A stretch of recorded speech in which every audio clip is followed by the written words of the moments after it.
Ok, petite question. C'est quoi le point commun entre ce buste de jeune homme en bronze à Rotterdam et la vague de hacking qui a frappé Internet au début de l'année 2013 ? On est en janvier 2013. Le service informatique du MIT, une des meilleures universités et instituts de recherche au monde, est le siège de plein d'attaques.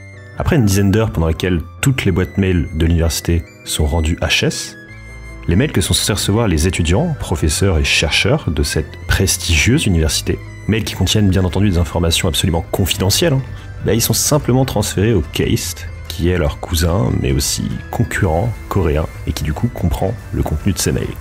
Ça... Ah ouais, et la page d'accueil du site du MIT a été remplacée par ce message, que je te montrerai plus en détail après. C'est tout ? Ah ouais, non. Au même moment, l'US Sentencing Commission, en gros une branche judiciaire du gouvernement fédéral américain, eux, là, ils ont vu leur page d'accueil remplacée par une vidéo YouTube. Et en plus de tout ça, les chercheurs sur Internet, originaires de partout autour du monde, commencent à avoir des comportements un peu bizarres. Ah oui, et du coup, le rapport avec la statue en bronze. Si tu penses que la réponse c'est le gars de la statue de bronze qui a fait tout ça, la réponse est évidemment, on n'érige pas de statue à la gloire de criminel. Qui est une manière de dire, c'est pas directement vrai. Et j'ai une autre question pour toi, bien plus intéressante, plus noble, plus philosophique.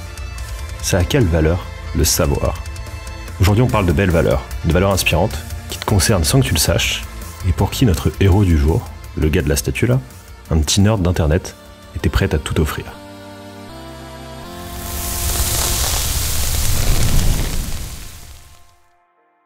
L'histoire d'Internet regorge d'histoires de petits génies qui sont devenus riches grâce à Internet. Mark Zuckerberg avec Facebook est sûrement le plus connu. Il y a aussi Vitalik Buterin, un des plus récents milliardaires d'Internet, qu'il est devenu grâce à la crypto Ethereum.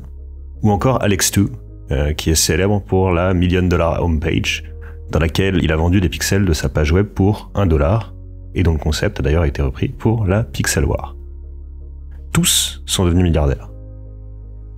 Pourtant aujourd'hui on va parler d'un de ces jeunes prodiges qui, bien qu'il n'ait pas marqué l'histoire d'Internet grâce aux réseaux sociaux ou aux cryptos, a laissé une empreinte indélébile sur Internet. Assez pour entrer au Internet Hall of Fame, et oui, c'est un truc qui existe vraiment.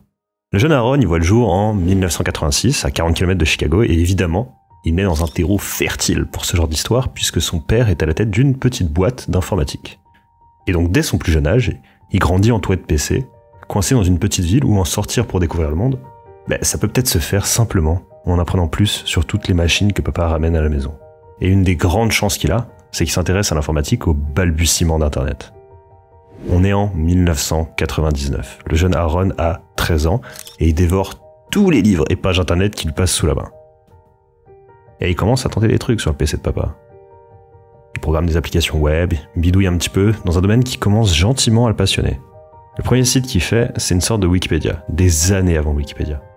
Une encyclopédie participative en ligne, dont le jeune Aaron est particulièrement fier, mais qui n'a pas vraiment fonctionné parce que Aaron a dû faire face à un problème de taille. Pour remplir les pages d'une encyclopédie en ligne, il faut des articles sur les pages. Et bizarrement, c'est pas vraiment le hobby de ses amis d'école à cette époque, puisque quand t'as 13 ans, t'es en 4e, et qu'en 4e, t'as autre chose à faire que de rédiger les pages d'une encyclopédie. Ce site, il s'appelle get.info, et malgré le flop, tu vas vite comprendre qu'il est loin d'être anecdotique dans la vie d'Aaron. Déjà parce qu'il gagne un prix pour ça, lui permettant de passer une journée au MIT. Tiens. Et en plus, parce que dès son plus jeune âge, au-delà de tous ces aspects purement informatiques, techniques, des projets sur lesquels il va bosser, il y a une composante beaucoup plus humaine, loin de l'image du nerd décelé qu'on pourrait lui imaginer, et c'est l'aspect collaboratif.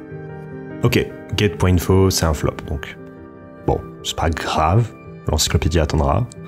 Ce qui est marrant, c'est que des années plus tard, Aaron deviendra un contributeur sur Wikipédia.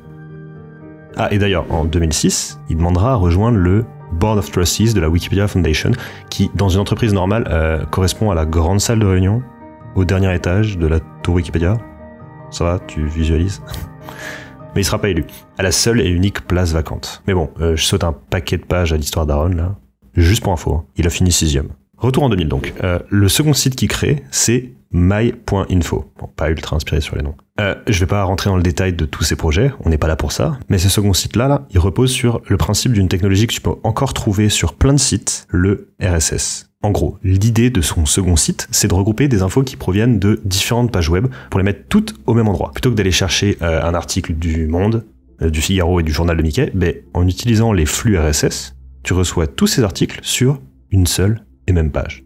C'est une sorte de journal personnalisé, en gros. Et c'est une super idée. Mais pour la mettre en application, il faut se rendre compte qu'il va falloir qu'il en apprenne plus sur une autre tech, le RDF, qui en gros structure l'info, comme pour organiser Internet comme une immense bibliothèque. Parce que pour trouver un passage d'un livre qui te plaît, c'est mieux si tu peux lire le titre du livre sur la couverture, plutôt que de devoir lire tous les livres. Du coup, le jeune Aaron de 14 ans, il fait comme il a l'habitude de faire. Il pose des questions stupides sur des forums sans avoir peur d'avoir l'air stupide. Du coup, il comprend, il progresse, et il commence à se faire reconnaître pour ses connaissances sur le sujet. Et comme en 2000, Internet devient un gigantesque bordel qu'il faut organiser... Oui, c'est quoi Internet exactement? Le Minitel, c'est pareil sauf que c'est mondial. Et un paquet de monde s'intéresse à comment qu'on range cette grosse bibliothèque. Et à l'époque, mais encore maintenant, il y a un organisme, la W3C, que je vais appeler W3C pour des raisons évidentes, qui est un organisme qui statue sur les standards pour éviter que chacun bosse à sa sauce dans son coin. Le format HTML, le CSS ou le PNG, c'est la W3C par exemple. Et à sa tête, histoire que tu comprennes bien à quel point c'est énorme la W3C, c'est ce gars, Tim Berners-Lee, qui est considéré comme un des inventeurs du web, rien que ça. Donc Aaron, quand il entend que la W3C s'intéresse au même sujet que lui et qu'en plus il a un peu de fame sur internet sur le sujet, du haut de ses 14 ans, il demande à rejoindre le groupe de travail de la W3C. Et comme il a 14 ans, les membres du groupe ils lui ont dit « T'es gentil, t'es sûrement plein de bonnes intentions, mais ici on bosse sur l'architecture du web mon grand, donc retourne jouer dans ta cour de récré. » Et là, n'importe quel gamin de cet âge comme toi ou moi, déjà, on n'aurait sans doute pas contacté la W3C, mais en plus, on aurait sans doute juste abandonné en fait. Mais Aaron, il est pas comme ça. Aaron, il a regardé les règles de la W3C, il a vu que ça disait « Si un membre du groupe propose quelqu'un, les autres membres n'ont pas le droit de le refuser. » Du coup, il est allé sur le site de la W3C, il a regardé les photos des membres, il a choisi celui qui avait une bonne tête, celui qui avait l'air le plus sympa, et il lui a demandé de l'intégrer. Et ça a marché en fait. Il a rejoint le groupe de travail. Mais rejoindre un groupe de travail, ça change pas mal de choses en termes d'orga. C'est des appels réguliers, c'est des voyages pour rencontrer du monde et faire adopter le RDF. Et rencontrer du monde, c'est entre autres rencontrer un prof à Harvard qui lui dit « Mon pote là, ton truc, le RDF, ça se semble pas mal. Ça te dirait pas de bosser pour nous sur un truc qui s'appelle les Creative Commons ?»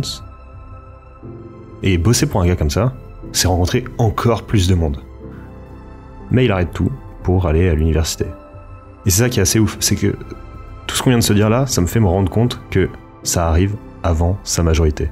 Jusqu'à maintenant, son premier site, le RSS, les Creative Commons, ça arrive avant sa 18e année.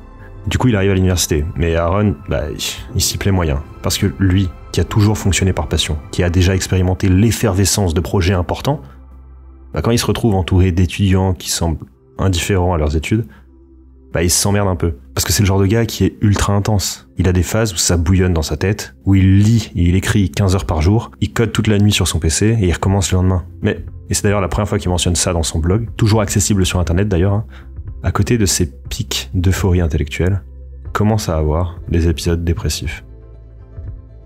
Mais heureusement pour lui, au cours de sa première année à l'université qu'il aime pas, il reçoit le mail d'un écrivain, Paul Graham, qui se pose une question plutôt intelligente en fait. Il se dit, si un gars un peu malin comme Aaron peut avoir cet impact, cette empreinte sur internet, il se passe quoi si on le fait rejoindre un petit groupe de programmeurs talentueux, dans une petite maison, avec un peu d'argent, et qu'on leur dit, faites un truc. T'as déjà entendu parler de ce petit site ?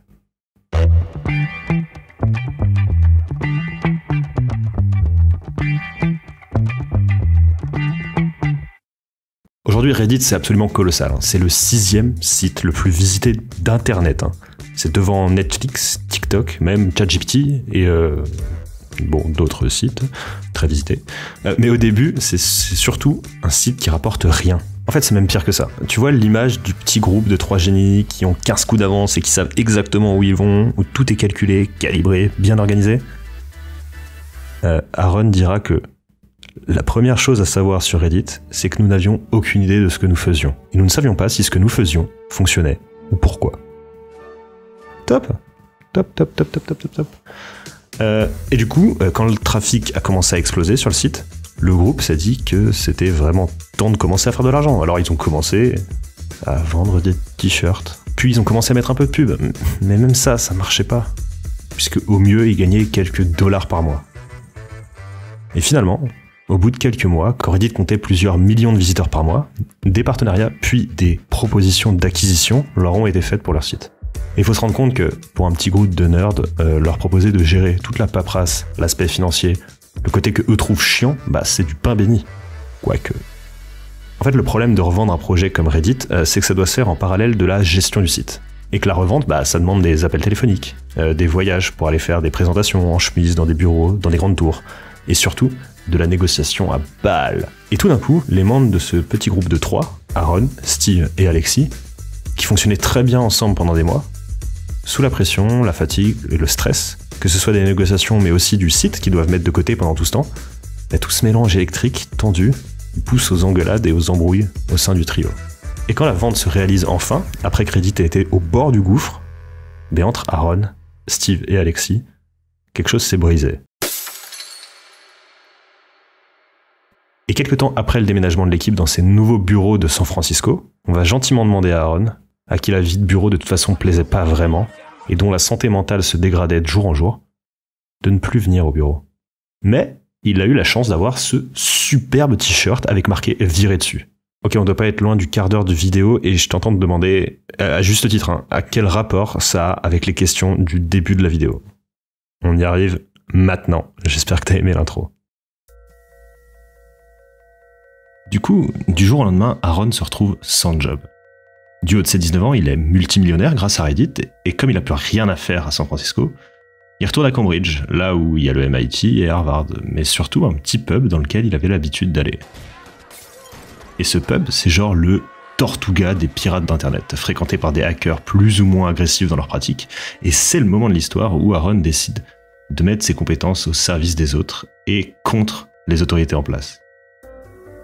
Il défendra même dans son Guerrilla Open Access Manifesto, un texte de quelques paragraphes, qu'il faut prendre et partager le savoir, parce que l'accès au savoir est un droit de l'homme, peu importe les lois. Ok, de belles paroles, c'est bien, mais un exemple. En 2008, aux US, accéder à son casier judiciaire, c'est uniquement possible en physique. Fallait que tu te déplaces au tribunal, que tu demandes à la dame de l'accueil de t'imprimer tout ça, et surtout que tu paies 10 centimes par page. Ça semble pas être grand chose, mais symboliquement c'est quelque chose. Mais cette base de données du ministère de la Justice, bien qu'elle ne soit pas accessible au commun des mortels, elle est accessible sur Internet derrière quelques verrous. Et après le passage d'Aaron sur le site du ministère, les verrous ont sauté et le commun des mortels peut y accéder. Suite à ça, le ministère de la Justice prendra la décision d'abandonner l'ancien système et du coup, après ça, en 2008 aux US, accéder à son casier judiciaire, ça devient possible gratuitement et légalement en ligne du jour au lendemain. À partir de ce moment-là, Aaron comprend que des inégalités d'accès à l'info, au savoir, c'est pas quelque chose qu'il veut pour Internet en fait. Il sait que depuis toujours, ça a été une manière de renforcer les inégalités sociales et économiques. Ça nourrit la désinformation, la manipulation. Et avec un Internet toujours à ses débuts, il participe à créer un nouvel espace où la connaissance est stockée et aux portes duquel il n'y a pas encore de verrou. Et c'est tout nouveau ça.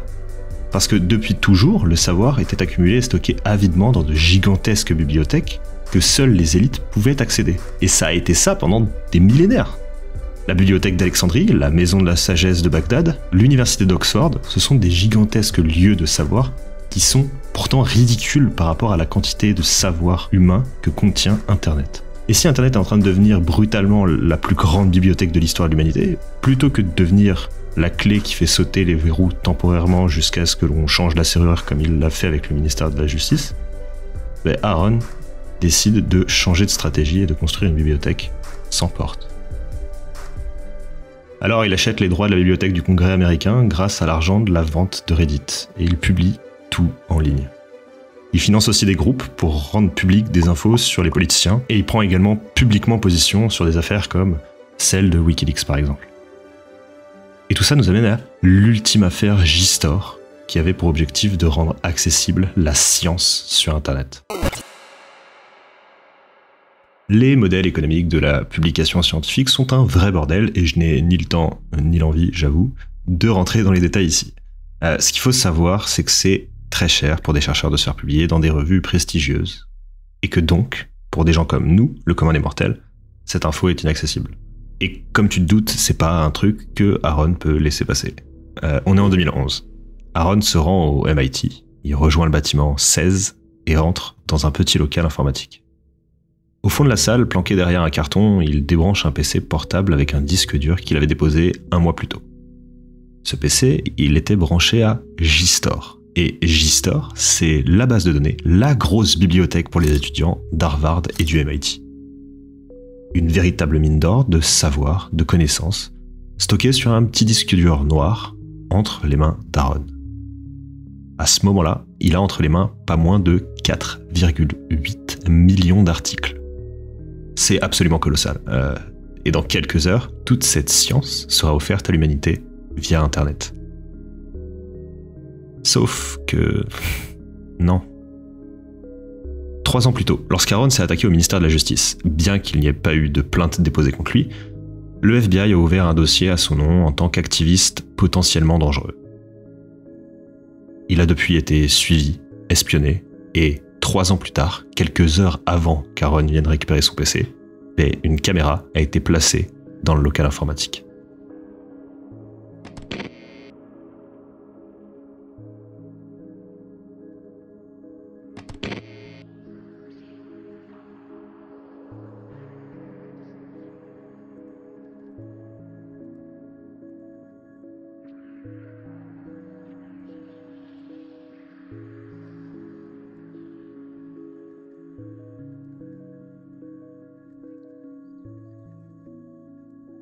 Et à sa sortie du bâtiment 16 du MIT, il a été poursuivi, plaqué au sol, menotté, arrêté et mis en détention.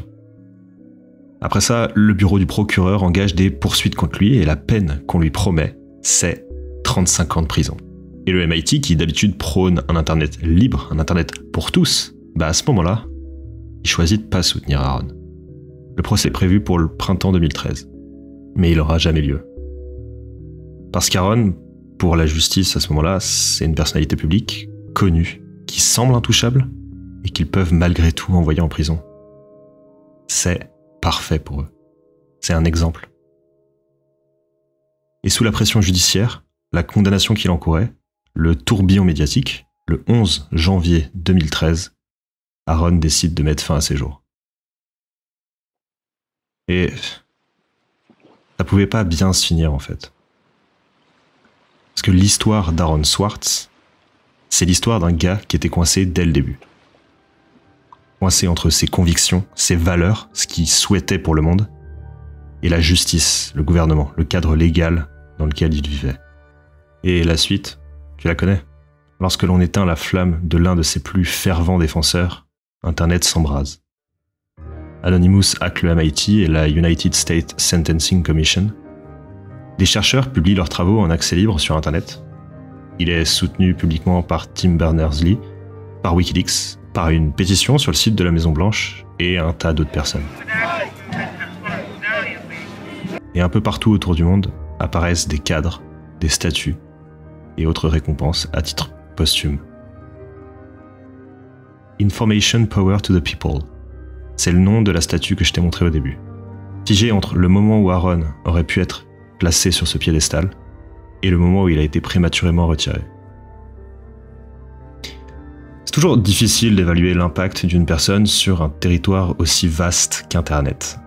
Sans doute que le modèle d'Internet qu'on connaît aujourd'hui aurait été moins ouvert, plus commercial, avec plus de censure.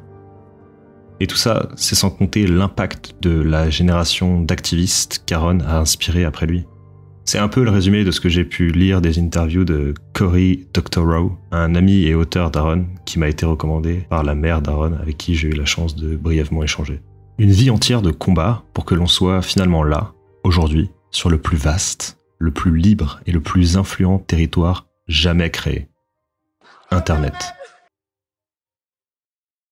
Et quel est le prix de tout ça aujourd'hui ? Rien, pour l'instant du moins, parce qu'avant nous, d'autres ont été prêts à tout donner pour nous l'offrir. The one I'm searching for.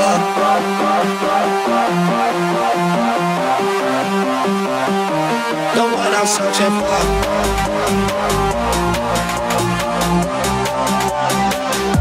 The one I'm searching for.